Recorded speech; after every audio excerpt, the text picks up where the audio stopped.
Hi, Catherine Eyring here, your health and empowerment coach. And today's topic is how to use affirmations effectively. Have you ever used affirmations? I think there are more ways to use them than just repeating these words over and over again. In fact, I believe the type of affirmation you use can change according to your purpose. People often think affirmations are just looking in the mirror and saying, every day in every way I'm getting better and better, or something like that. And that can work to a degree, but it's really very general. Affirmations are best when they are very personal for you and specific to your situation.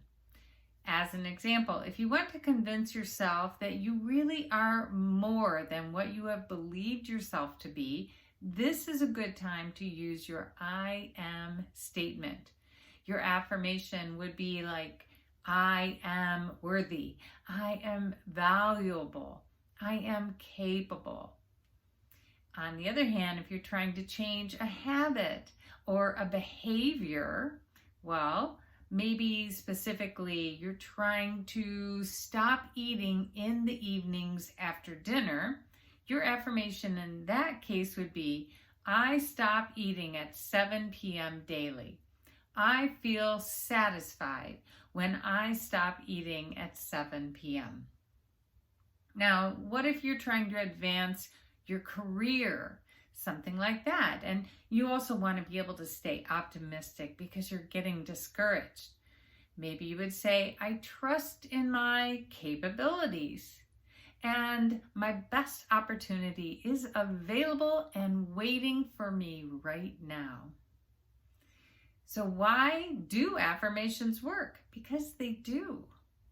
Your subconscious mind easily absorbs any information that is repetitive and emotional in nature.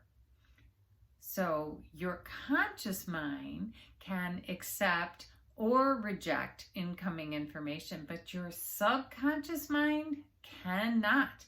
And by the way, this is why the news is so dangerous. Even if you think you're not listening to it, if your subconscious mind is able to hear it in the background, the news is very good at being repetitive and dramatic in order to capture your attention. So it is going into your subconscious mind. So I have a few pages of affirmations that I use. I've gathered them and changed them many times over the years. But I typically read one page every morning.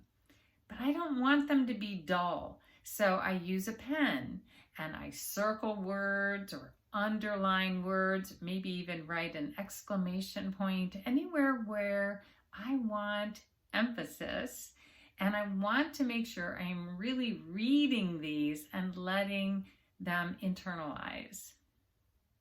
Here's a few examples of my affirmations, because I think maybe they'd be interesting to you and perhaps you would adopt them yourself. You see, there are times I don't want to go for a workout. Of course, we all have those times, right? But here's an affirmation that I've read for years. It always pops into my head on a day when I just really don't feel like going. It gets me out the door. It is, I am a fitness enthusiast. I boldly and enthusiastically inspire others to healthier lifestyles by the strength of my example. So this one has worked for me. On the other extreme, I have days that I'm thinking, wow, I've been doing a lot. I've been going, and I'm considering whether or not to take a nap. Then another affirmation comes to mind. It says, I have all the time I need, and I let myself rest when I need to. So I hope you find this helpful. I hope you consider using affirmations if you're not already. Let me know how this works, because I want you to reclaim your health and therefore your happiness. I'll see you next week.